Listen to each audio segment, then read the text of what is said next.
rarely should we go into a presentation just to receive information. And especially executives, like they go into meetings either to remove roadblocks, to help make a decision, right? There's always some sort of action that needs to happen. And so leading with that so what is going to be really, really critical. And they're going to respect you more for it. They're going to think of you as more strategic. And these are all, good things that will positively impact your career.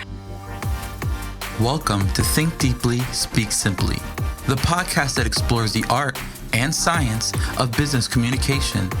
Sponsored by Prezent, the AI-powered platform transforming the way professionals share ideas and tell their stories. And now, here's your host, Rajat Mishra, CEO of Prezent and passionate advocate for clear and impactful communications. Presenting to senior leaders can feel like walking a tightrope. You've got one shot, limited time, and a high-stakes audience that might honestly decide your career. And it isn't just about what you say, it's about how you say it and when you deliver it. Do they prefer a brief pre-read before the meeting? Or do they want a 2-slide summary instead of a 20-slide deep dive? Are you meeting them where they are or forcing them to meet you where you are?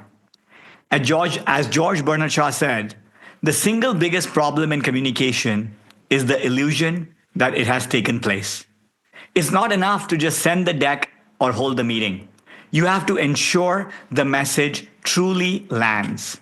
And to do that, you need to understand your audience, especially when that audience is sitting in the C-suite.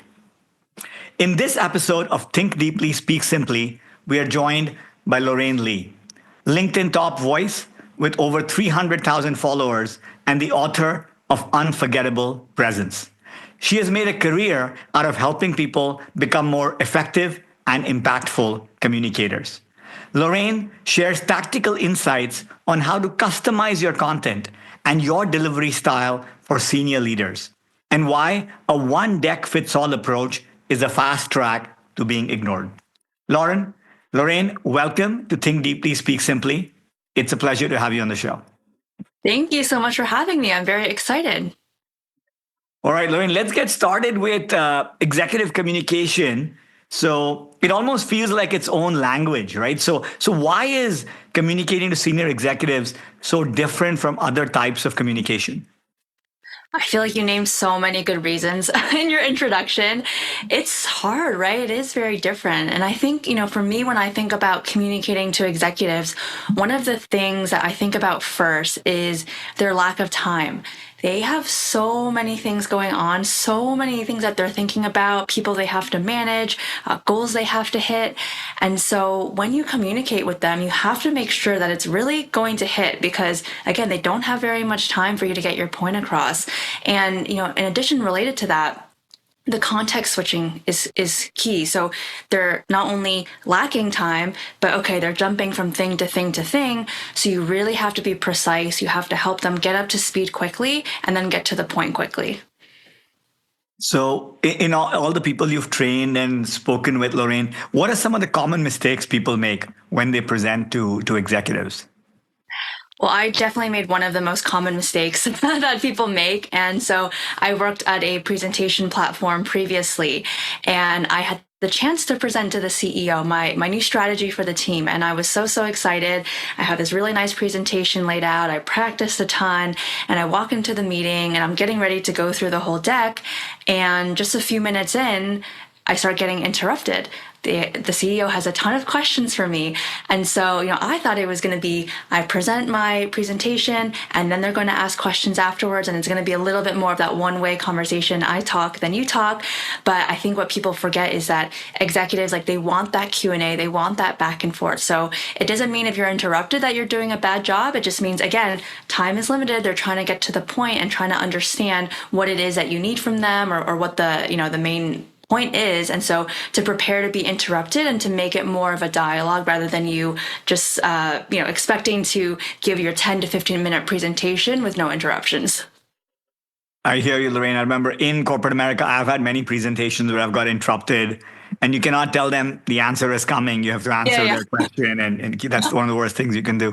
So, what is the secret to cut through, right? What's the secret to cut through the noise and be effective? And you mentioned things like understanding your audience's preferences. So, I'd love to just learn more about that. Yeah, I think, that's great advice. So it doesn't just apply for leadership. So anytime you communicate, it's always a good idea to understand your audience. But I think with executives, it's even more critical because they're all going to have different ways that they communicate. So I interviewed a lot of executives for my book, and one of them said, he's an executive at Zoom. One of them said, "Oh, well, I'm someone who really likes getting into the details, but I know my coworker, he really likes hearing things high level. So if I'm going to you and you like the details and I'm talking about high level, there's just going to be that automatic disconnect." So it's really important not just to understand, okay, what are your goals and how can I create content that speaks to your goals, but how can I actually present the content in a way, either during the session or even maybe before, that allows you to process and to digest in the way that you like to process information.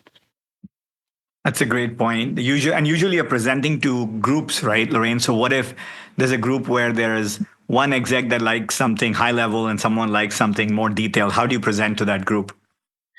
I think it's about understanding who is going to be in the room ahead of time. So let's say there is someone who has a specific preference that they want to get information beforehand.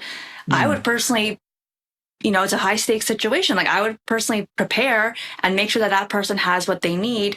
And there's going to always be kind of a balance and an ebb and flow in these meetings where, yeah, if someone is on two opposite sides of the spectrum, it's going to be hard to kind of appease both of them. But I think there are things that you can do where perhaps at the start of a slide, say the high level idea, and then you go into the weeds afterwards. So there's adjustments that you can make, but going to those executives, understanding how they like to receive the information, going to their executive assistants, I think is a great, pro tip, because the executives are so busy, they might not have time to tell you sort of their style. I think that's a really good strategy to make sure that you're as prepared as possible.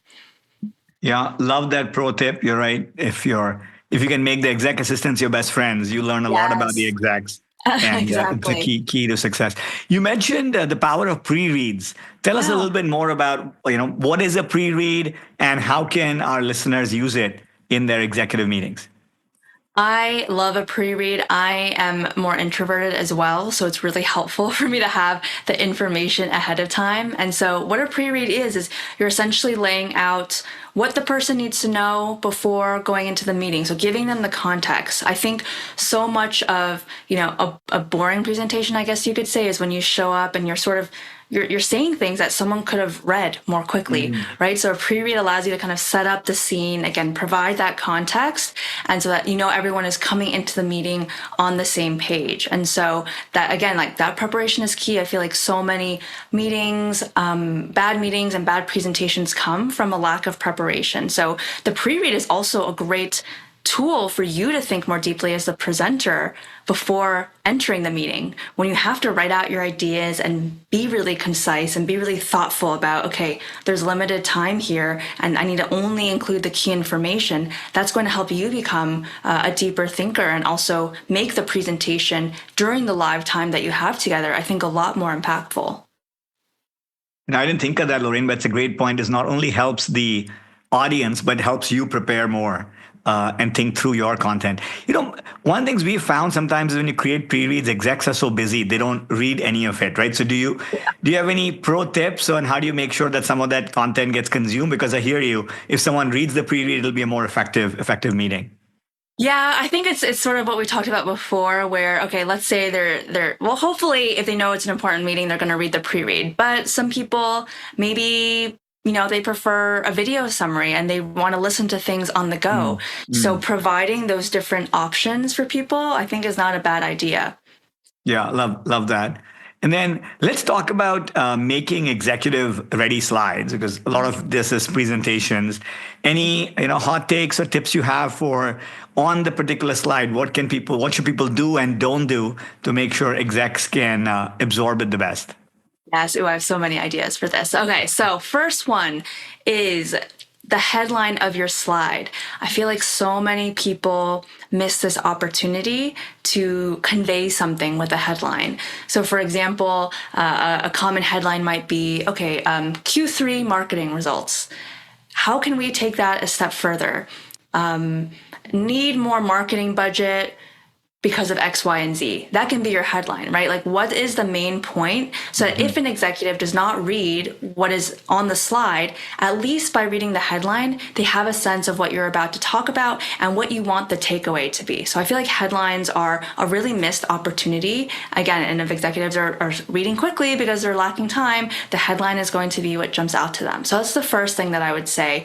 The second thing that I would say is too many of us try to cram too much information on one slide. So aim for 1 point per slide. And when you do that, you end up using fewer bullet points. You can add more visuals. It's just less cluttered on the screen. And so that way the executive can focus. And when you're speaking, they're not reading everything that's behind you. So that's the second thing I would say. And then the third one is leveraging visuals. So if you have a graph chart, for example, and I see many of these, right, in executive meetings because we want the data and all the hard numbers, add a visual, add an arrow, a highlight, something that indicates what should I be looking at? Like what is the story with this graph? Don't just place it on the slide, but what am I supposed to be looking at? So again, it's kind of a form of managing up within a presentation, right? Like making it as easy as possible for your quote unquote manager or the executive to understand what they're looking at and to minimize the mental load on their part. Yeah. Can I just pull a thread on what you said about making things simple? Yeah. How do, what tips do you have for people to make things simple so that their points can land better? Because like you said, we've all seen many decks. I know I've created some that have lots and lots of content on them, right? So how do we make things simple, and what is the power of focusing on less? So to make things simple, I think one easy thing that you can do is practice your presentation ahead of time and show it to your manager, show it to cross-functional stakeholders, to perhaps a peer who does not have the context that you all have. And so getting that outside perspective, I think, is really helpful. I think, preparing for a presentation, it's a lot of work. A lot of us, I think, prepare on our own, like by ourselves, right? But we forget, we have to present it to other people. We need to see what they think.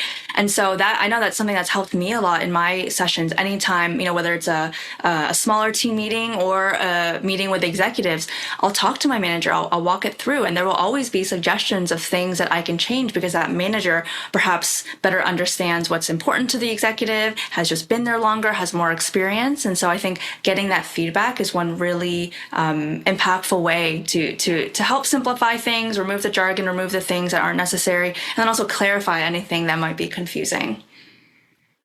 Super helpful. So what advice would you have, Lorraine, for someone who's trying to influence others without, overwhelming the audience? If you're trying to influence someone without overwhelming, I think you want to lead with the so what. So for example, we did this research and it showed us X, Y, and Z. It's okay saying that, but instead, customer retention, it dropped 12%. And here's how we're solving for it. And again, I feel like it keeps going back to lack of time, get to the point, But executives will really appreciate and I think view you as more credible when you can make the connection to the so what. Rarely should we go into a presentation just to receive information. And especially executives, they go into meetings either to remove roadblocks, to help make a decision, right? There's always some sort of action that needs to happen. And so leading with that so what is going to be really, really critical. And they're going to respect you more for it. They're going to think of you as more strategic. And these are all, good things that will positively impact your career. The second thing I would say to build influence is, and we talk a lot about the content of the presentation, also be aware of how you're speaking. So again, just because the executive is short on time, this is a mistake I see often. An executive is short on time, and so you become more frantic and you're like, oh, I got to talk fast and get through this. make sure that you are still speaking calmly with confidence, that you are, pausing as needed, and you don't rush, right? But you still want to stay concise. So the way that you deliver the presentation as well can also really influence your influence. Yeah. No, it's great because you're absolutely right. Sometimes when you have less time, we try to speak faster I instead know, of yeah, it's find the natural. essence. Instead of find the essence. Yeah. Yeah. It's Mhm. natural, like you said. So let's switch gears a little bit to AI. Yeah. AI is impacting every walk of life, including communication. Mhm. So, personally, Lorraine, what AI tools and do you use to create your content and create presentations? And also, I'm sure you use some in your book as well, right? So, what are some of your go to tools for content and presentations? I think AI is such a powerful tool to help us expand our presence, to help us become stronger presenters. And so, encourage everyone who's listening to not be afraid to use that. I think AI is really helpful for helping you tailor content based on what you know about the audience. But always remember, as we hear, is that with AI, you want to make sure that you have that human touch, that you incorporate the human taste, and not just take it for as it is. But I feel like AI is really wonderful for being that thought partner, and especially where I have found it helpful is for Q&A. So we didn't talk about it earlier, but one of the biggest things that people also forget to practice when they're presenting to executives is, oh, what's the Q&A that's likely to come my way? And so AI can be a really wonderful thought partner. I have this executive, this is their background, this is the topic that I'm speaking on. What hard questions might they ask me? And you can go back and forth with AI in practice. And so I think, yeah, just really wonderful as a thought partner, can help you come up with content ideas. If you're trying to think of a creative visual for something, they can make the visuals, they can give you ideas of what to look for. So I think it can really enhance our presentations and then also our public speaking skills as well. I didn't think of that FAQ bit. That's a fascinating pro tip Yeah, because a it's lot really of time is helpful. spent on questions. So that's great. And what do you say to people, Lorraine, who are in the creative field Mhm. and who say that, look, I don't want to lose my personality, personal touch, and I don't want to use AI, or AI cannot do what I do. What is your message to them? Yeah, creative field like designers, you mean? Yeah, designers or even writers. Yeah.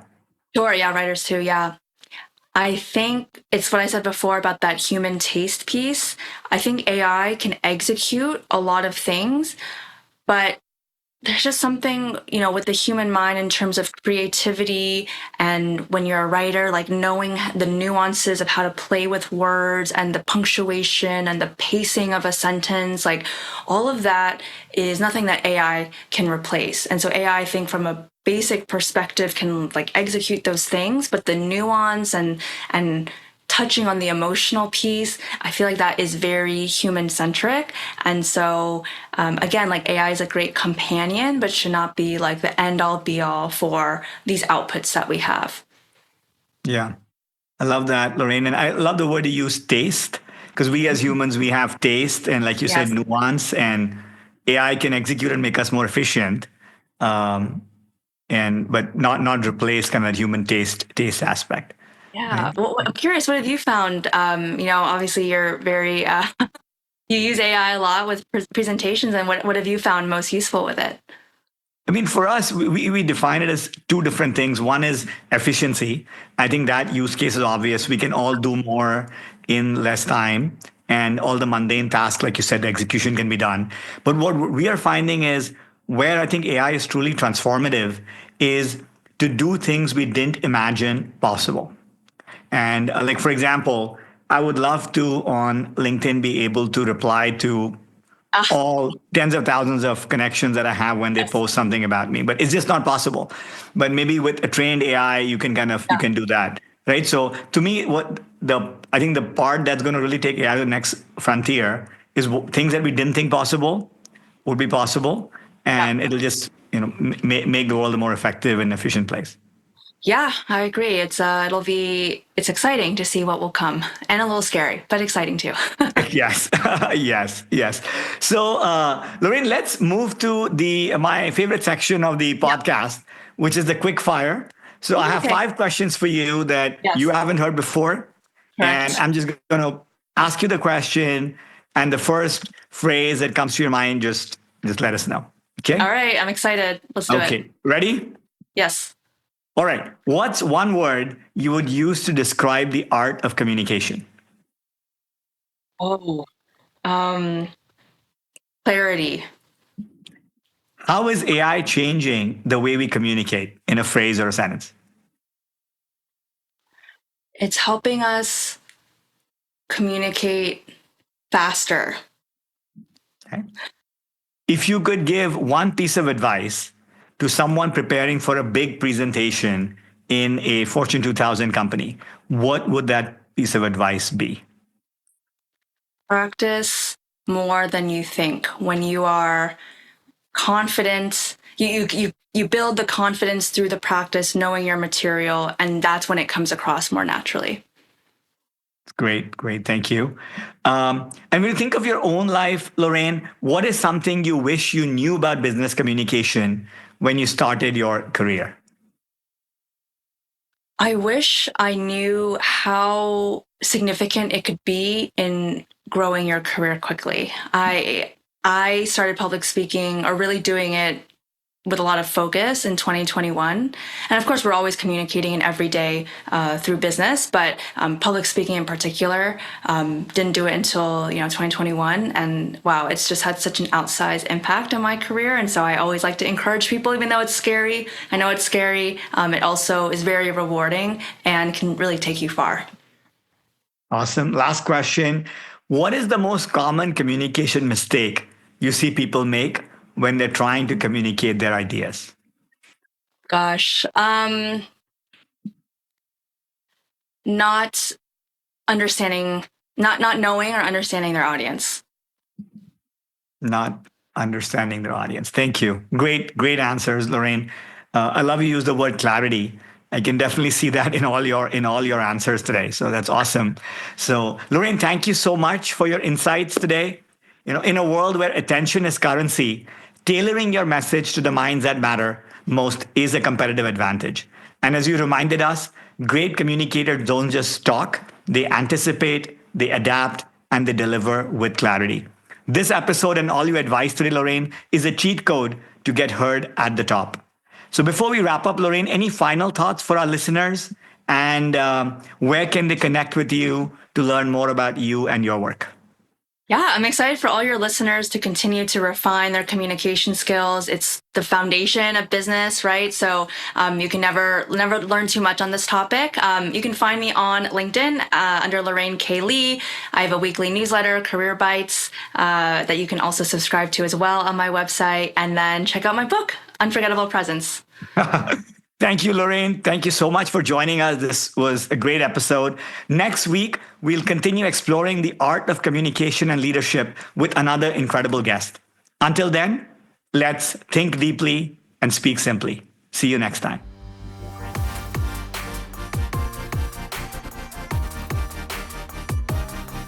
Thanks for tuning in to Think Deeply, Speak Simply.